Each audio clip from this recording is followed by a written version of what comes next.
Previously, on Fear the Walking Dead, the radio drama. The man with the blade and the man in the chair, they're not different. They both suffer, their lives are changed forever. Which man will I be? If someone needs help, they go to the soldiers. Unless they can't. 2 soldiers walk Nick outside toward the large truck that Griselda had been loaded into. Liza, she did this. Tell me, you fascist pricks! I want my mother! What if she dies, Dad? Don't go there. I need you to be strong now, okay? I can't hold us together on my own. We have a plan. You have a United States soldier strapped to a chair in a goddamn basement. Yes, now we have something to trade. It's absurd. They're not gonna trade. I know that. You took 11 people, and this is a tight-knit community. Probably be bad for morale if they all came down here. That a threat? No, sir, I'm just being helpful. Let me help the boy. I'll keep an eye on him. Where I am from, there are no refunds. Kid turns, it is your ass. You think he'll stop there? Suddenly, Griselda begins hyperventilating until her breathing abruptly stops with a final gasp for breath. This is a captive bolt pistol. It's usually used for livestock. Traumatic brain injury is the only thing that stops them from coming back. I'll do it. She positions it back over her dead patient's head and pulls the trigger. I'll tell you whatever you want. I know you will. I know. Did you know what he was gonna do? Tell him about Cobalt. Cobalt is the command code to initiate Evac from LA Basin. When? When do we leave? Not you, just us. When? 0900. Tomorrow.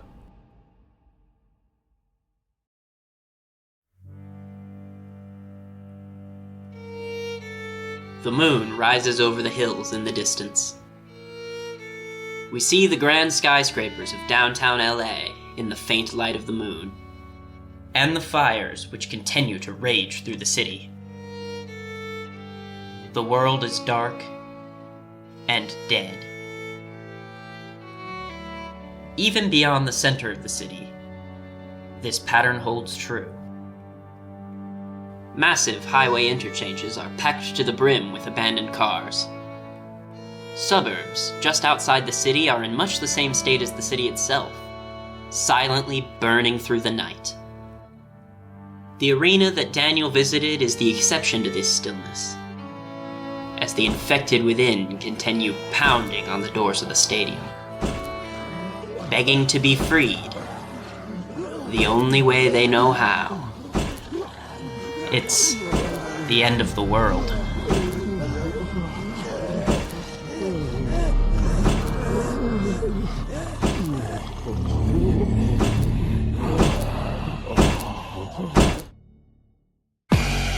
This is Fear the Walking Dead, the radio drama.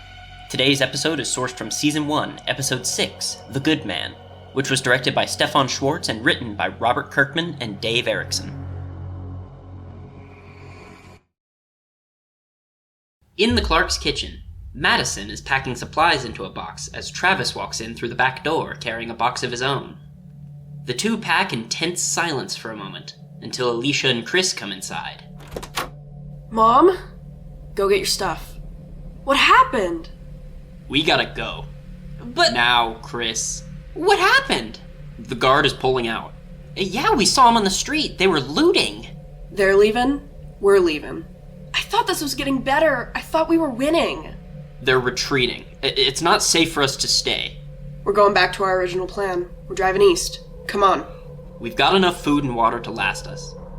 Madison walks out of the kitchen, and Alicia follows. Travis follows as well, but Chris intercepts him. What about Mom? Travis puts his hand on his son's shoulder briefly, then begins walking out. We're gonna get her and Nick.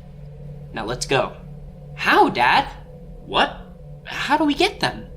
Travis shakes his head and walks out, leaving the question unanswered. Down in the Strand's basement, Madison and Travis walk into the room Adams is being kept in. Daniel stands nearby, ready to brief them. I found the place he spoke of, with the dead inside. It's close to their base. We can use it. Adams, whose mouth has been covered with duct tape, widens his eyes upon hearing this plan. He glances down at the gun in Daniel's hand, and Travis sees it too. I think he has given us all he can. No, we still need him. He can escape. He can warn the others. The soldiers are leaving. The soldiers are still there. They have guards. Hey, I said no. The compound! Madison walks up to Adams and tears off the duct tape. Daniel seems annoyed that he's begging for his life. You know where the compound is, but you don't know where to go once you're there. Which building, what floor, what hall, you don't know where your family is inside. Okay? This place is like a goddamn maze, and I can draw you a map. You won't get in without me. Look, we're bringing him. Daniel is clearly upset by this and walks out of the room. Madison and Travis lock eyes for a moment, then she begins to walk out. He can ride in the truck with you. Why? Ashamed of something? You afraid the kids will see? She stops and slowly turns around, staring at him. If Chris was in danger, you'd do anything you could do to protect him. Wouldn't you? Madison leaves, and Travis turns and looks at Adams before beginning to cut the restraints. In the Clark's house, Ofelia is finishing packing what little she has when Daniel enters. Ofelia, She ignores him and continues packing. we're going to find your mother. Take her with us. I need your help. What about Andy? We'll bring him. You lied to me. My whole life. I protected you your whole life. Does Mama know? He doesn't answer, but when she turns to him, he gives a slight nod and looks down ashamed. I thought you were the victim. Would you rather that be true? He puts a hand on her shoulder. Ofelia, She shoots him a sharp glance and he backs off. Elsewhere in the house, Madison is retrieving her keys when she sees a series of lines on the wall, indicating the growth of her children over time, as well as two labeled Mom and Dad. She puts her hand on the word Dad for a moment, then exits the only home she's known for 20 years. Outside, Alicia is standing outside of Madison's car, while Chris sits in the back seat. Alicia, get in the car. She begins loading the trunk with the last bags she brought out, as Ofelia comes out too. Suddenly, she's alerted to a large mustached man walking their dog across the street, and stops to stare at them for a moment. What? The neighbors don't know. They did nothing when they came for us. At the field hospital, Exner and her nurses are preparing the patients for transport. 20 patients left. 12 critical, the rest stable. All infection-free. 1 Chinook could lift the entire ward and personnel plus 24 more soldiers. Over. Transport inbound. Over. Relieved that there will be help on the way, Exner excitedly continues. What's the ETA? Over. 0215. Over. Copy that. Over and out. Everybody! Edwards Air Force Base has room. Let's lock it down. Crit cases are gonna be flying. We're going mobile. Upon hearing the evacuation plan has begun, Liza rushes over to Exner. What about my son? I've submitted the request. I'll follow up. And the rest of my family? Who are we counting as family? We talking blood or bond? A son needs his father. True, but the father will want his girlfriend, the girlfriend will want her children. What is family now? Be brutal. I was brutal. And you promised me Christopher. Yes, just him? Liza ponders this for a moment before coming to a decision. And his father, Travis. Exner says nothing, simply handing Liza a bag to begin packing supplies in. Outside of the trans house, Travis walks Adams out to his truck, parked just outside. You might as well kill me now. The old man's gonna do it later. No, he won't. You think that's what he did in El Salvador? Torture and release? Come on, just get in the truck. You can't stop him. Your own wife let him do it. She let it happen. You took her son. No, I didn't. I didn't do shit. I was kind to his daughter. He cussed me. He mutilates Just me. get us where we need to go. I will tell you where you need to go. I will help you find your family. Just cut me loose, please. I can't do that. Why? Just get in. Why? Get in the goddamn truck. I can see you're not like them. Get in the truck or I'm gonna put you in the truck. The only reason to keep me now is to kill me, and you know it. Travis's eyes show that he does know this, and he stares regretfully at Adams. Please. There's no story here that doesn't end with me dead. Out front, Daniel and Ofelia get into Peter's SUV and lead the 3 vehicles in a caravan out of the neighborhood. As they drive past their neighbors' houses, Alicia and Madison are particularly bothered to see them simply enjoying the evening, totally unaware of what's happening outside. They eventually pull up to the gate that's been keeping them stuck in the neighborhood this past week and pull to a stop. Daniel gets out to open it. Jesus, they just left. They abandoned us. Daniel approaches the gate controls and hesitantly flips some switches until a buzzer sounds and the gate begins to slide open. He ushers Ofelia and Madison through, then from afar, waves at Travis, who sticks his arm out the window to give a thumbs up, and Daniel returns to the SUV. Through the darkness of the night, he was unable to see what Travis hoped to hide from him.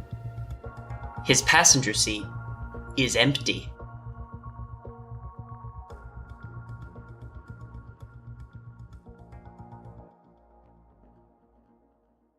At the occupied facility, the parking lot is a frenzy of motion as soldiers prepare for cobalt. 2 soldiers stand guard atop a small metal guard tower. They're saying Edwards. Who's saying Edwards? The superiors. There are no superiors left, man. There's no one. Just then, Daniel approaches the front gate of the facility alone, with nothing but a flashlight. What the hell is this? Is he turned? The soldier moves a small spotlight to face Daniel. Dead don't use tools, man.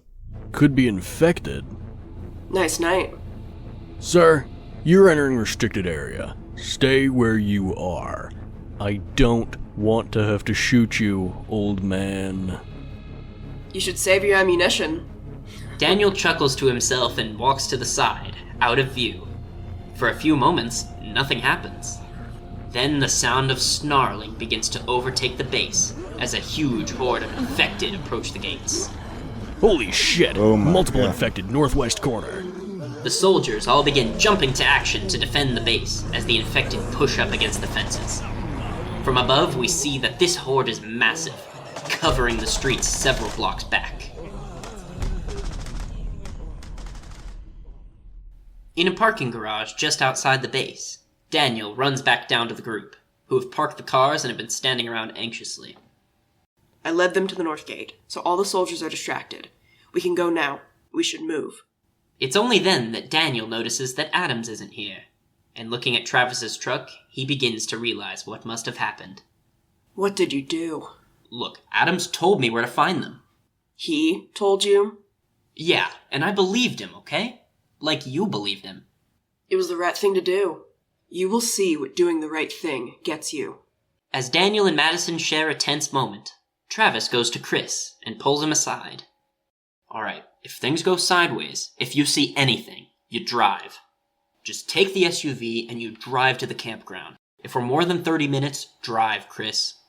Dad, don't leave me here. I can help. I want to. Let me. We'll find you. I promise. But I don't drive yet. Alicia can drive if it comes to that. Chris, you're gonna be okay. Travis pats him on the shoulder and turns away. Madison addresses Chris next, motioning to Alicia, who she's been talking to. Take care of her, okay? Let's go. Madison hugs Alicia and whispers into her ear. You take care of him. She nods sadly and stands against the SUV next to Chris.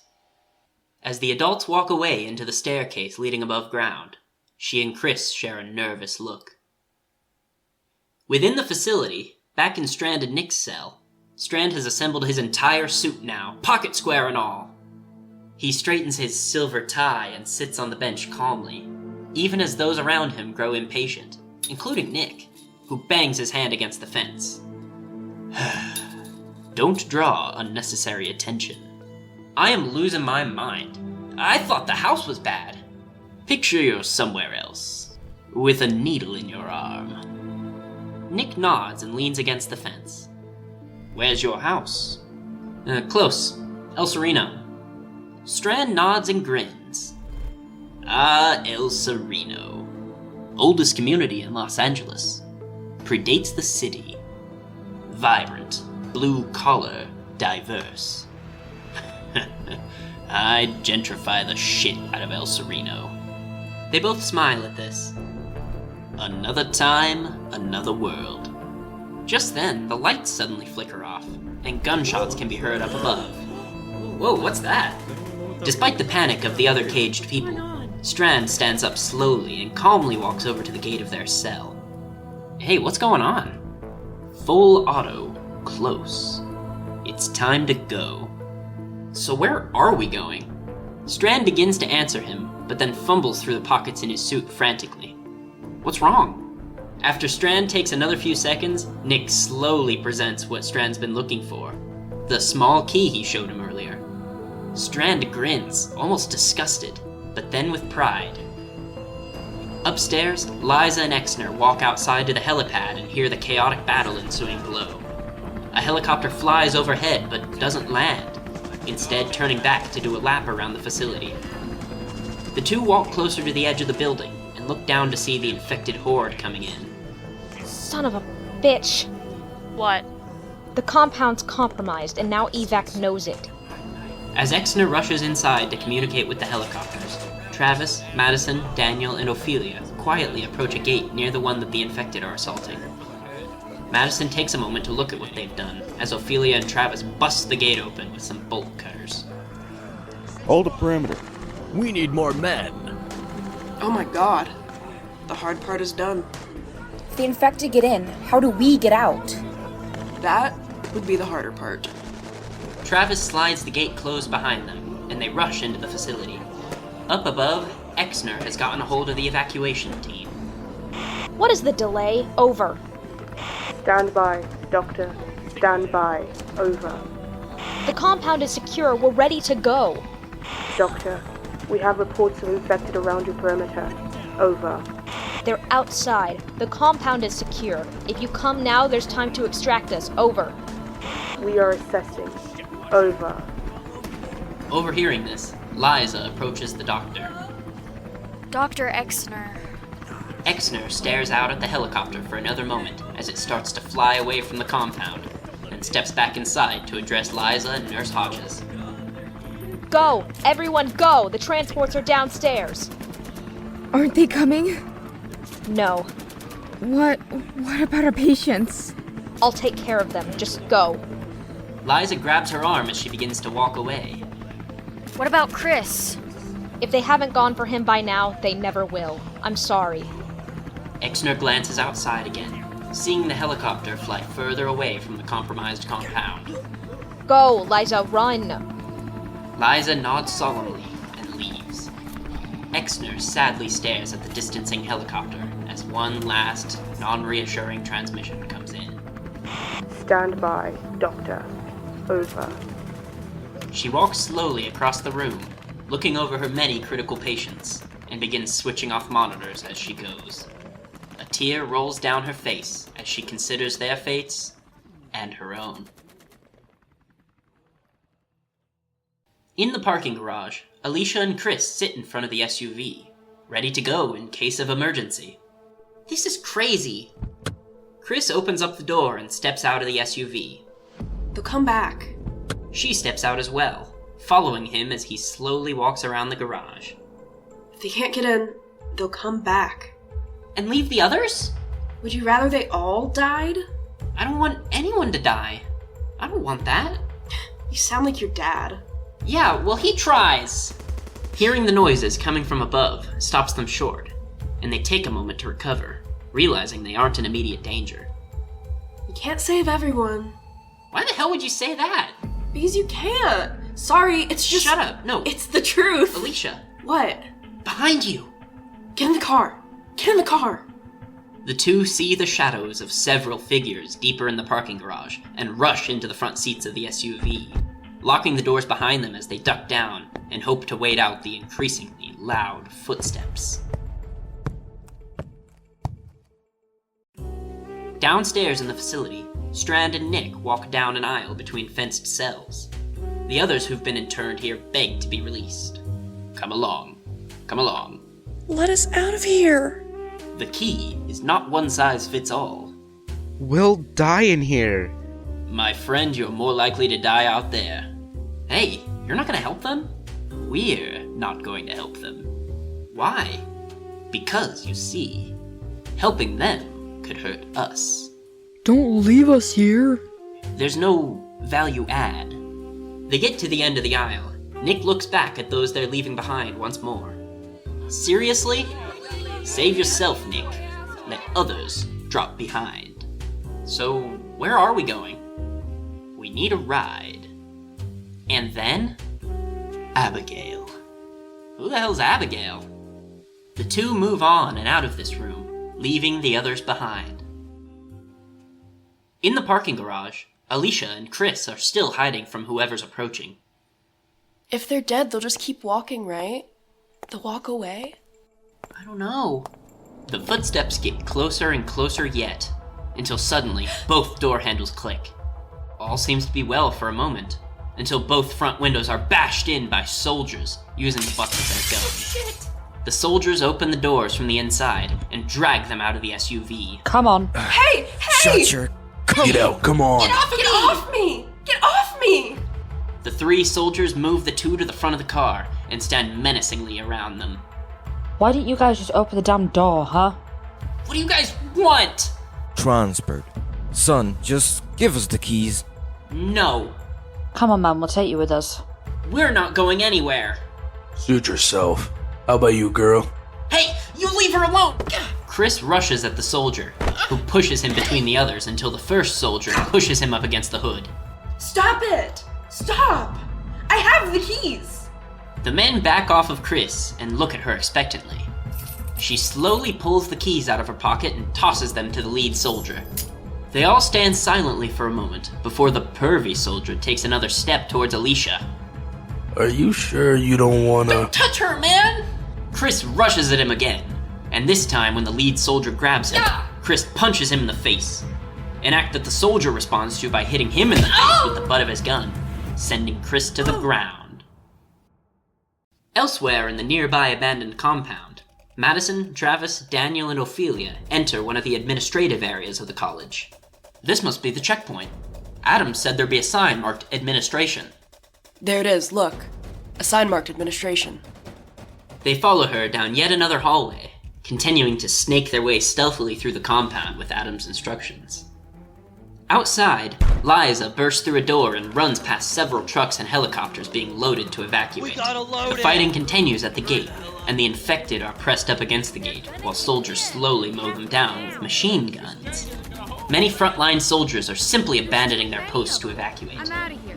We can't hold them. Then, the first of the infected break through the fence. They quickly begin to flood through and into the lawn that the soldiers are evacuating from. Liza follows the other nurses over to a helicopter just as the horde starts to move in. Let's go. Give me your hand, ma'am. Liza reaches for the soldier's hand, then hesitates and looks back to the door she came out of. She ponders for a moment as the infected flood inside the fence. It's now or never. Liza, we've gotta go. No, I can't. At the fence line, a soldier is bitten in the neck by an infected, then shoots it in the head. He runs away to one of the evac helicopters for some help. Nah, he's infected. Just leave him. Knowing that he'll be left here to die, the soldier runs over to the end of the helicopter, and without hesitation, jumps head first into the blades. Liza remains and watches even longer yet, as the infected push down the gates, and as a result, the small guard tower that had the two soldiers posted on it. They are devoured as the horde moves relentlessly ever closer to the compound. Liza and several soldiers who remained unscathed and uninvolved in the skirmish at the gate run as fast as they can back inside.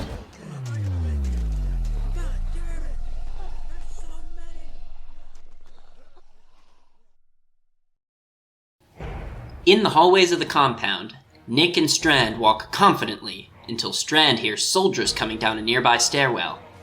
He pulls Nick against a wall, and they hide for a few moments as the unit passes by. Which way? Strand holds up a hand, then peeks his head around the corner to ensure the soldiers have passed. Then they pass through a double door and Strand shuts it, pointing down this hall. However, once the doors closed behind them, the keycard scanner beside it suddenly flashes red. This had better work. They progress farther down the hall until they come into a large, open, dimly lit area. Inside, Johnson lays on the ground, his leg being chewed on by an infected. And beside him, Melvin Allen Hammer has his leg crushed by some metal railing. Upon seeing the infected, Nick jumps back in fear, grabbing onto Strand, who grabs his arm and signals for him to be quiet. On the other side of this room, a door is lightly blockaded, and several infected are banging against it. Strand begins to walk over to Allen Hammer. Wait here. Are you crazy, man? What are you doing? It's all right. They're slow. Strand slowly makes his way across the room to where Melvin has been pinned down. The man looks terrified and looks up at Strand. Yashenga, heal me, please. Oh, God, it's you. Strand, please. I'm begging you. Strand quickly reaches into the pocket of Melvin's shirt and fishes out his cufflinks, glaring at him the whole time. Keep the watch. Shalista, just kill me. Strand glances over at the infected eating Johnson and smirks. You're well on your way. Strand! Strand suddenly realizes that the infected have broken through the doors and glances down at Allen once more, putting one finger over his lips, then taking his gun before running off to join Nick at the door they came in from. How do we get out of here now? Fantastic question. Melvin was my ride. Run. Travis leads his group into the large open area containing the fenced cells that Nick and Strand just escaped from. The people remain locked in and are furiously attempting to escape as the four enter. Jesus. Travis is horrified and glances at Daniel, who gives him a look that clearly conveys, I told you so. Madison and Ofelia step ahead of them and start to look through the cells. Help us. Mama! Nick? Zelda. Help us. Nick. Please. Mama. Zelda. Nick Clark. Who are you looking for? I'm looking for my son. He's 19. Probably very greasy. There was a boy with the suit. Who? Rich guy, stuck in here with us. Where'd they go? We'll tell you, just let us out. Yeah, sure. Madison begins beating one of the locks with the wrench she's carrying as a weapon, but it won't bust it. Travis takes the bolt cutters from Ofelia. As the first prisoner walks out of the cell, Madison shoves him against the fencing. Wait! Where? The man breaks free and rushes off, but the helpful prisoner still in their cell shouts out to answer. Strand took him out the back. Wait, get everybody. There's no time. Travis and Madison run to the cell of the prisoner who helped them and lets them and their cellmates out. Help the others. Ofelia, let's go. Daniel and Ofelia rush out through the same gate that Nick and Strand used to leave, and Madison and Travis follow quickly. Back in the hallway, Nick and Strand sprint away from the incoming infected, only to run straight into the doors that locked behind them. Nick slams against them several times, but Strand calmly straightens his tie. That's unfortunate. Very! Nick continues ramming into the door with the full force of his body, while Strand assesses the situation. He finds that all the nearby doors have keycard scanners. The infected come ever closer as Nick and Strand share a terrified look. Back at the cells, Liza rushes through the doorway onto the floor and sees the prisoners escaping. She ushers several people out through the doors, then follows the path that Travis, Madison, Daniel, and Ofelia took moments ago. In the hallway, Strand confidently pulls out the pistol he snatched from Melvin, holding it like some sort of secret agent, both hands holding the gun close to his head, pointed upwards. He then points at the incoming infected and fires off 6 shots, but despite his confidence, only hits 2 of the infected and kills 1. That did not go as I planned. As the gun runs out of ammo, Nick stares out the window in the door for any last hope, and sees his 4 rescuers coming down the hall toward them. Mom! Mom! Nick? Mom! Nick! Mom! Oh, God. Open it, Travis! I'm trying. Get you out. Nick, look out, they're coming! as Travis bashes at the door handle and Madison wildly hits the door with her wrench. Nick calms down and puts his hand against the glass. Mom, just go. Madison looks at him in disbelief, then begins to come to terms with the fact that one last time, she isn't able to save her son, until a voice comes from down the hall. Madison, look out! Move! Liza comes sprinting down the hall to her family's rescue. Travis pulls Madison away from the door, and Liza scans her card a few times. Open it! Until it finally flashes green and the door is open. They pull Nick and Strand out through the door, but are unable to close it back again as the infected push through after them. The whole group now runs down a staircase beside the doorway, making their way down to a large industrial kitchen. Look out! Hush. They carefully make their way through the kitchen, staying silent so as not to alert any infected. Liza leads the way as they all make their own way through the kitchen. She turns a corner ahead of the others, only to be ambushed by an infected. The undead man grabs Liza and pushes her down onto a table nearby, and the two struggle. Oh no, someone help! At the doorway, Daniel, Strand, Nick, and Travis begin facing the undead they fled from in the hallway, as they finally make their way downstairs. Madison runs into an infected around yet another corner, but gets the upper hand and begins beating it with her wrench. Ofelia runs to Liza's aid and pushes the infected off of her. Liza pushes a card at it, pinning it against the wall, and Ofelia takes her bolt cutters and ruthlessly bludgeons the dead man. The men at the doorway continue to hold off the incoming infected as the situation in the kitchen calms down, until Madison is grabbed by the ankle. She nearly falls but stays upright enough to hold the infected back, but she's losing ground. Travis sees her in danger and begins to make his way away from the doorway to save her, but Nick manages to beat him there, suddenly coming around the corner and killing the infected in one swing of a hammer. As Nick looks down at the bloody hammer and holds onto his mother's arm, Liza leads the others through. Her scrubs are covered in blood, much more than the others are. Is that... Don't worry, it's his. She points back toward the infected that Ofelia put down. Ofelia really did a number on him. Where's Chris? He's safe. Where? Outside the compound, with Alicia. We gotta find another way out of here, now. We just need to get back to the medical ward. We get back there, Exner will know what to do.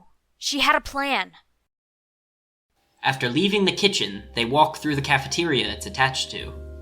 Once they pass through, Strand kicks open the door to a broom closet and grabs a mop, snapping the handle off of it. Nick closes the door behind them, and Strand sticks the mop handle between the door handles. Madison is impressed. Who the hell are you? This is Strand. He saved my life. You two make quite a team. Your son is a survivor.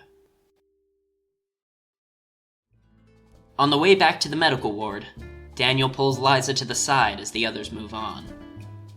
Liza, where is my wife? Liza looks him in the eyes sadly, then down at the ground. Daniel understands the implication, and his hard demeanor breaks enough for his lip to visibly quiver. I'm sorry, Daniel. Where is she?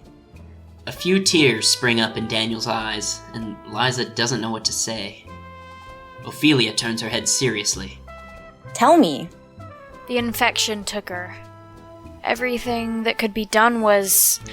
It was just too late. Where? I want to see her. Ofelia. No, Papa. No. We must go. I want to see my mother. Liza, knowing there's no time to waste, grabs Ofelia by the arm. There's nothing left to see. I'm sorry, but we have to move.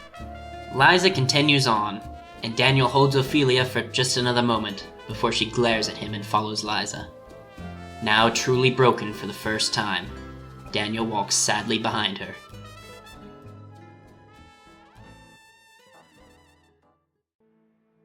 Finally, they arrive at the medical ward. Liza leads the way, and the others cautiously follow her in. Inside, Liza very quickly discovers what Exner's plan to help the remaining patients was, as every patient who remained in the ward has been put down with the same device used on Griselda. Across the room, they hear the sound of the livestock pistol fire once, and see Exner putting down the final patient. She sadly begins putting the device away when she notices the others come in. Madison begins looting medications off a rack nearby as Liza approaches Exner. Doctor, we need a way out. You should have gone when I said. Help us. I'll take you with my family, but we need your help. Where do you think your family's gonna go? There's gotta be somewhere. Impressed by his optimism despite all he must have faced, Exner gives a slight grin and looks at Travis.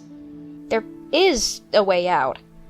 Past the ICU, the set of stairs down. Takes you through the sublevel. Thank you, Doctor. I'm grateful.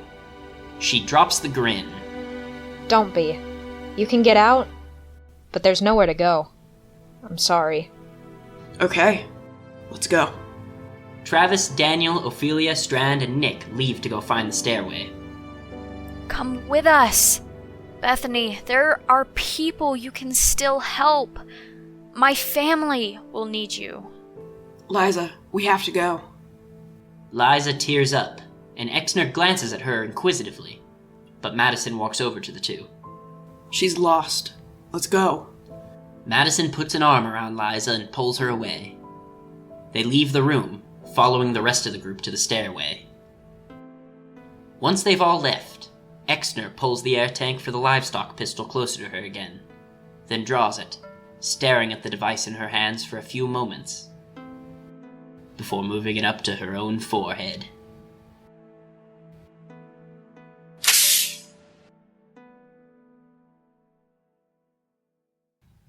As the group makes their way through the sub-level, Strand takes up the rear with Madison and Liza. So, what's the master plan? I assume one exists. What do you mean? Have you settled on a destination, an endpoint? We're heading east, the desert. Should be safe there. It's not. As the group finally makes their way to a final set of stairs that leads up to the surface, Madison and Strand stop to talk. Nick sees this and also stops, coming closer to hear them. The others continue up. What do you suggest, Mr. Strand? Go west. What's west? I have a home on the water. I have supplies. I'm prepared. Madison rolls her eyes and walks out the door, which Daniel holds open for her. Nick and Strand briefly look at each other, then follow her out. Outside, now in the daylight of the early morning, they find a gruesome sight and smell. A huge pile of ashes sits in the lot in the back of the facility. It's no secret what was burned here. Faces and even whole burned out bodies are still visible in the pile. Most of the others walk on, but Travis is the first to stop and stare in horror at the pile. Ofelia scans the pile, while Daniel just sadly watches on. Her eyes fall upon a doll lying atop the pile, and she begins to break down crying. Away from the pile. This time she accepts Daniel's embrace, and they stand by the pile as long as they can before the group needs to move on. Down in the parking garage, they see Travis's truck and Madison's car, but no sign of the SUV or the kids. Chris? Alicia! Where's the car? Did they leave? Oh, no. Chris! Alicia! Shh! Lower your voice. No, we gotta find him. The dead will hear you, and they will Alicia! Travis angrily shoves Daniel against the hood of his truck. Chris! Suddenly, a door near them bursts open. We're here! Dad! Mom! Dad! Madison, Travis, and Liza rush to their kids. What happened? Are you okay? The soldiers, they took the SUV, Dad. I'm sorry. Christopher! Oh my god. I tried, Dad. What happened to you? Oh my god. I'm fine. Alicia. Mom, I'm fine. Seeing the happy family reunion, Ofelia sadly slumps down against a pole near the truck. Knowing that they're getting too comfortable, Daniel turns to the others. We must go, now. The others turn to come back, but all stop short. Daniel! Salazar! Daniel turns to see Adams pointing a gun straight at him. Ofelia slowly stands up when she sees Adams. Andy? Andy, hey. Ofelia. Ofelia and Travis both start slowly walking towards Adams, who keeps his eyes locked on Daniel. Andy, put the gun down. You don't have to do this, okay? What are you doing? Just put the gun down. Andy, don't do this. Please. I'm gonna make you feel the same pain I felt, old man. Daniel immediately understands and starts rushing towards Adams, who, in an instant, turns a few degrees to his right and fires off the gun. Ofelia is hit and falls to the ground. Infuriated, Travis pounces, tackling Adams to the ground and knocking the gun out of his hand. Liza and Daniel rush to help Ofelia. Pinning Adams to the ground, Travis begins beating him, punching Adams in the face over and over again. Madison slowly walks over to Travis. Trav. Chris, Nick, and Alicia watch from afar. The Clarks seem to be scared by the outburst, but Chris looks on, intrigued. Leave him, Trav. Leave him. Ophelia's gonna be alright. Leave him. Travis stops the beating and looks down at Adam's battered face, now completely covered in blood, then at his own bloody fists. Madison reaches down to touch his shoulder, but he shrugs her away. A few tense moments pass before Travis calms down, taking deep breaths. His hands shake, and Madison touches his arm lightly. It's okay. Everyone is silent as Travis walks over to his truck, putting his shaking hands on the hood, and stares blankly forward. An overpass leading back into LA from the college allows an overhead view of the city.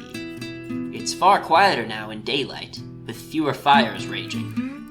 Skyscrapers spew smoke into the sky still, and full city blocks sit completely burned out from the fires. The overpass is mostly empty, save for a handful of abandoned cars and dozens of infected. Travis and Chris are in the front seat of his truck, with Daniel, Liza, and Ofelia in the bed, much like on their way out of downtown less than 2 weeks ago. Alicia sits up front with Madison in her car, with Nick and Strand in the back. Strand looks pensively over the suspiciously quiet city. We can't travel through downtown. There'll be too many. The 110? Nah, the freeway's a crapshoot on the best of days. I wouldn't risk it. Madison briefly turns back and glares at him. Do you want to go back? You're funny. We're gonna get along just fine, Nick's mom. At the edge of the city, Strand points at an upcoming intersection. Take a left here. We can follow the river down to the sea. Madison complies, and Travis follows behind. They make their way down into the paved section of the river, which is almost completely dried up. Only a thin sliver runs through the city. Nick rolls down his window and sticks his arm out, feeling the wind, then sticks his head out. In the truck, Chris has dried blood on his face from the encounter with the soldiers. Travis's windshield still has cracks from where they hit Calvin. They drive past a crashed helicopter and have to swerve out of the way of some debris. A single infected is in the pilot's seat. Passing under the freeway, they see the hundreds upon hundreds of cars backed up for miles. Neighborhoods on both sides continue to burn. Eventually, they pull into the driveway in the back of Strand's home on the sea. He gets out of the car first, and quickly motions for the others to follow. Come. He passes by a large open garage with a handful of old cars within, and starts typing in a passcode on the keyless lock beside the metal gate. It's not gonna work, the grid's dead. Generators kick on when the power dies. Nick nods, impressed, as the gate swings open. The others all begin to walk to the gate, Liza and Daniel helping Ofelia to walk. Her wound seems non-critical, a bullet to the right shoulder. Strand pats on the gate to indicate for them to follow, then moves along. Nick leads the others confidently along a path that leads to the front door, which Strand has left open behind him. Inside is a fabulously luxurious mansion. Strand walks toward them from the kitchen. Is anyone hungry? Help yourselves. They all enter tentatively, unused to the over-the-top amenities of the mansion. Madison walks into a living room positioned around not a television, but a huge set of glass windows looking out onto a small path down to the sea. She motions to the couch, and Daniel and Liza set Ofelia down there. She follows Nick out onto the balcony.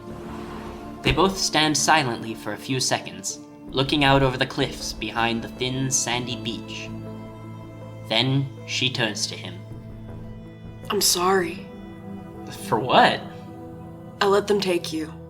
He shakes his head and briefly pats her on the arm. Mom. What? I don't know. I feel strange. Yeah, strange. We're spinning off the planet. We don't know where we're going. Well, that's the thing. I never knew where I was going. It's like I've been living this for a long time, and now everyone else is catching up with me. Strange. Madison is lost for words. The two turn back to the sea and enjoy the view for a little longer. That evening, Liza has used a first aid kit from the house to tend to Ophelia's wound. She zips up a bag of bandages and hands it to Daniel. It's through and through, Daniel. It's clotting. Change the dressing, keep it clean. Mm-hmm. She can survive this. Gracias. Claro. In the kitchen, Chris sits and sips a glass of water, while Alicia and Travis look through the fridge, and Madison washes her hands. When Liza walks in, Chris goes to her. Hey, how is she? She's gonna be okay. We made it. She hugs him tightly and begins to tear up. I love you, Christopher. They both smile, and she leaves the kitchen. Chris goes back to where he was sitting, happy for the reunion. Madison seems to notice something strange. She gets to the front door, which has been left open, and walks out. In the master bedroom, Nick walks in on Strand, packing a bag full of dress clothes. Where are you going? I must stay in constant motion. Well, what do we do? Can we stay here? Strand approaches a dresser and picks up a framed photo, though Nick can't see it. He looks up at Nick after staring at the photo for a moment. No. No, you cannot. No one stays. Outside, Travis follows Madison. Maddie? He looks around, wondering where she's going, then continues the same way she does. Nick walks to Strand in the bedroom. Where's Abigail? Not here. Well, so why are we here? Strand ignores him and walks to a sliding door onto a balcony. Come on, why'd we come here if we're not staying? Are you insane? Strand! Nick follows him outside, where he's standing next to a set of mounted binoculars. The only way to survive a mad world is to embrace the madness. Is that a yes? He motions him over to the binoculars, then looks through them, orienting them properly before nodding to Nick. Nick looks into the binoculars as Strand has them set, and sees a yacht far out on the water. Abigail. Down by the sea, on the rocky cliff covered with graffiti, Liza walks, pursued by Madison, who herself is being followed by Travis. Liza. Liza doesn't respond, continuing to walk. Liza, what's wrong? Liza turns around to look at Madison, and is quietly crying. She takes a moment, then lifts up her shirt slightly, displaying the bite mark on the right side of her abdomen. But I thought... I said what I had to say to get us out of there. Oh, God. Yeah. What do we do? There's nothing we can do. She draws a gun that she had in her waistband and holds it in both hands, looking around sadly. No. No. I don't think I can do it. I have to, but I don't think I can. No. Don't ask me, Liza. You can't. You asked me. Come on. You never liked me that much. She grins, but Madison stares forward, unable to process this. Don't make Travis do it. It'll break him. But we don't know. No. Madison quickly shakes her head back and forth as Liza slowly hands her the gun. After a moment, she takes it. Finally, Travis catches up and approaches them. What's going on? Maddie. Liza turns away, fighting back tears as Travis glances down and sees the gun in Madison's hand. Maddie? She was bitten. What? She's infected. The reality sets in for Travis briefly, then he shakes his head. That's okay. We have meds now. No. Yeah, you got the antibiotics from the base, right? They don't work. We can treat you. We could treat it. You can't. Please, Travis. Tell Chris I did it. She glances at Madison and they both share a nod. Liza begins walking away and Travis pursues her. Madison follows them calmly. No, god damn it, I'm not gonna... You're not doing it. You're not doing anything. I'm not gonna let you do it, Liza. Listen. She turns around and he grabs her by the arms. I've seen it. I've seen what it does to people. The bites don't turn you, but the infection's not treatable. We tried. We tried every possible way. The infection kills you like anything else. Then it happens. Doesn't matter how you die, you come back. We all come back. Don't let that happen to me. Don't let our son see that. Okay? You've got to protect him from this, okay? Promise me. Promise.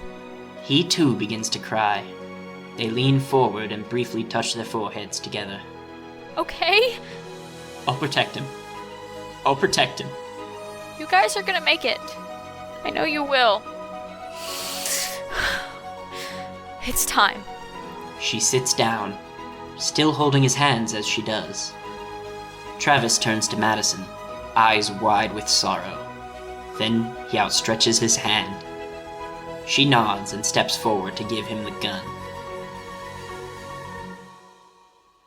Up on one of the many balconies of the mansion, Alicia and Chris happily chat and eat popsicles. Inside, Daniel sits holding Ofelia, and Nick and Strand finish looking out at the yacht.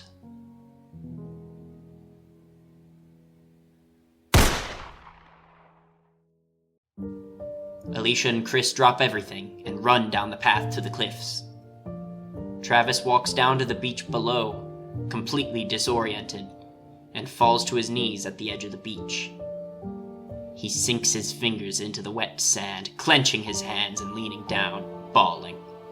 Nearby, Chris finds his mother and falls down over her, holding her body and breaking down as Alicia silently looks on, mouth agape. On the beach, Travis sits up as Madison approaches. She drops down too and hugs him. They sit like that, grasping each other tightly and crying as the waves wash over them. All the while, the sea sits beyond, inviting them to the Abigail and to a far more dangerous adventure.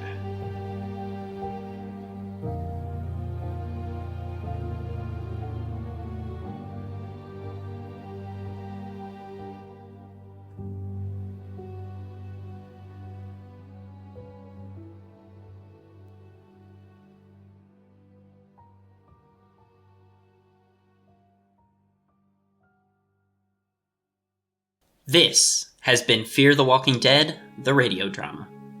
Today's episode was sourced from Season 1, Episode 6, The Good Man, which was directed by Stefan Schwartz and written by Robert Kirkman and Dave Erickson. This production was brought to you by Parker, director, editor, and writer, and Tate, assistant director, casting director, enforcer, wizard, and thumbnail artist. This episode starred Parker as the narrator, Nick, Travis, Chris, and Strand, Tate as Madison, Alicia, and Daniel, Cathy as Liza, and Hope as Ofelia. Our supporting cast from this episode includes Luke as Dr. Exner, Joe as Adams, Tate as Melvin Allen Hammer, and Abby as Nurse Hodges.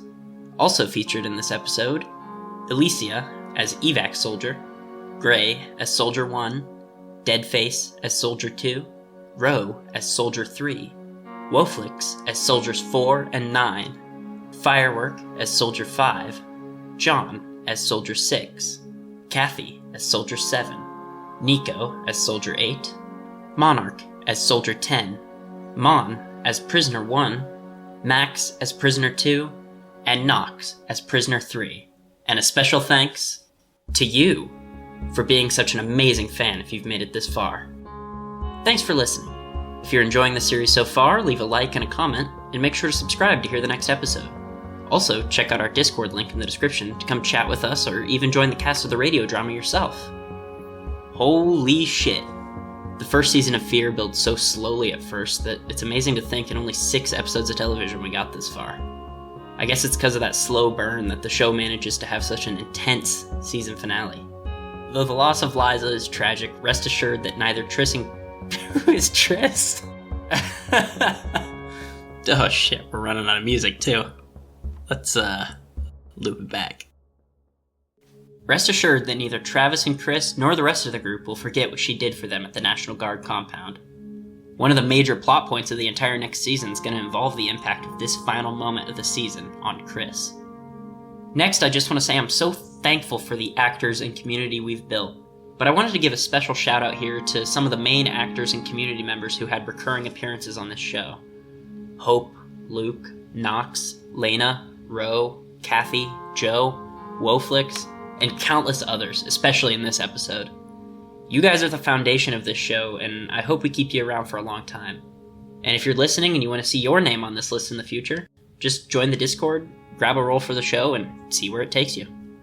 This series that started out as a dumb joke as I worked on my Strand impression has evolved into this beautiful project that's given me so many wonderful skills and fun times with my brother and this new community. Since the first time we tried to make this series, we've got pretty much infinitely better audio quality. I've developed actual skill at audio editing, and we've licensed our music from Fesleyan Studios. And this time we've started working with so many actors that it's now the norm for the series, where last time there were only maybe a half dozen others over the entire first season. And speaking of which, the elephant in the room, I didn't finish season 1 last time through. I lost the contents of the hard drive I stored the series on, and yes, this time I backed everything up on the cloud.